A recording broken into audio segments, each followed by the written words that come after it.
இயேசு கிறிஸ்துவின் பரிசுத்த நாமத்தில் உங்களை அன்போடு வாழ்த்துகின்றேன்.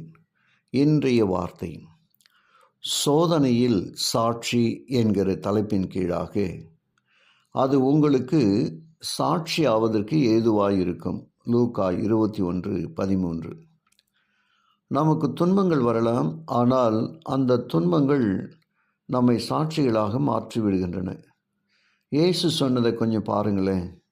அவள் உங்களை பிடித்து ஜெப ஆலயங்களுக்கும் சிறைச்சாலைகளுக்கும் ஒப்பு கொடுத்து ராஜாக்கள் முன்பாகவும் அதிபதிகள் முன்பாகவும் உங்களை இழுத்து துன்பப்படுத்துவார்கள்.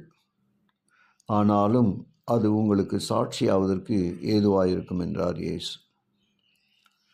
தன் விசுவாசத்திற்காக கைது செய்யப்பட்ட தாமஸ் ஆக்கஸ் என்னும் ஒரு வாலிபனின் வாழ்க்கையிலே இது நிறைவேறியது.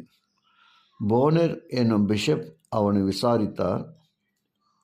பலிப்பீடத்தில் இருக்கிற அப்பமும் திராட்சை ரசமும் இயேசுவின் சரீரமாகவும் இரத்தமாகவும் மாறிவிட்டது என்பதை நம்புகிறாயா என்று கேட்டார். கிறிஸ்து எனக்கு கற்றுக் கொடுத்த அந்த அன்பின் காரியம் நான் நம்புகிறேன் என்று ஆக்கஸ் கூறினான். பிஷப்புக்கு இந்த பதில் திருப்தி அளிக்கவில்லை.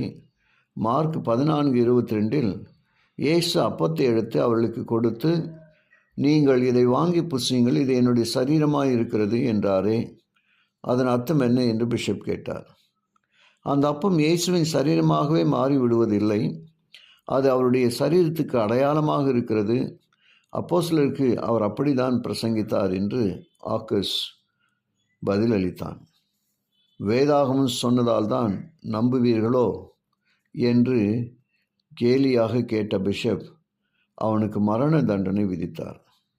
சத்தியத்தை விற்க முடியாது, நாம் விருப்பத்திற்கு அதை மாற்றவும் முடியாது. அதை அப்படியே நம்ப வேண்டும். அது சொல்லுகிறபடியால் நாம் நடக்க வேண்டும். சில காலம் வேண்டுமானால் அதை அலட்சியம் பண்ணலாம், ஆனால் எப்பொழுதும் அதை அலட்சியம் பண்ணிக்கொண்டே இருக்க முடியாது. சத்தியத்தை வாங்கு, அதை விற்காதே. ஜெபிப்போமா.